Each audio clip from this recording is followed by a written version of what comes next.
আসসালামু আলাইকুম, প্রত্যেককে স্বাগতম যে ফ্যাশনে। আজকে চলে আসলাম আরও একটা পাকিস্তানি ড্রেসের ভিডিও নিয়ে।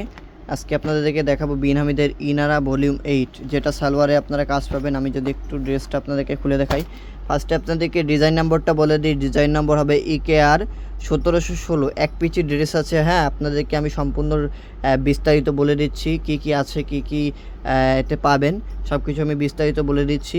যারা নেবেন আমাদের পেজে নক করবেন অথবা আমাদের শপে চলে আসবেন। এটা দেখতে পাচ্ছেন ড্রেসের বডির পার্ট, ফ্রন্টের পার্ট। হ্যাঁ, খুবই অসাধারণ হবে। এখানে দেখতে পাচ্ছেন সালোয়ারেও কাজ হবে। এখানে ক্যাটালগ রাখা রয়েছে, দেখতে পাচ্ছেন। এখানে রয়েছে হাতা এবং এখানে রয়েছে দোপাট্টা। মাশাআল্লাহ অনেক সুন্দর কাজ হবে। লোয়ার পোর্শনে খুবই অসাধারণ কাজ হবে। লোয়ার পোর্শনে খুবই সুন্দর কাজ হবে। আপনার নিচের দিকে বর্ডারে আপনার কাটওয়ার্কের কাজ করা থাকবে এবং এখানে দেখতে পাচ্ছেন একটা ট্যাসেল দেওয়া থাকবে। খুবই অসাধারণ, অনেক প্রিমিয়াম। হ্যাঁ, দেখুন একটু আপনাদেরকে সম্পূর্ণ বডিটা দেখায়। খুবই অসাধারণ ড্রেস। দাম রাখছি মাত্র 3500 টাকা। মাত্র 3500 টাকা পেয়ে যাচ্ছেন আপনারা সালোয়ারে কাজের ইনারা ভলিউম 8। অনেক প্রিমিয়াম। যাদের অরিজিনাল পাকিস্তানি ড্রেস লাগবে তারা এই ড্রেসটি পারচেস করতে পারেন। তো আশা করি বুঝতে পেরেছেন। আজকের ভিডিওটি এখানেই সমাপ্ত করছি। যারা অর্ডার করবেন স্ক্রিনশট দিয়ে আমাদের পেজে পাঠিয়ে দিন। ধন্যবাদ সকলকে।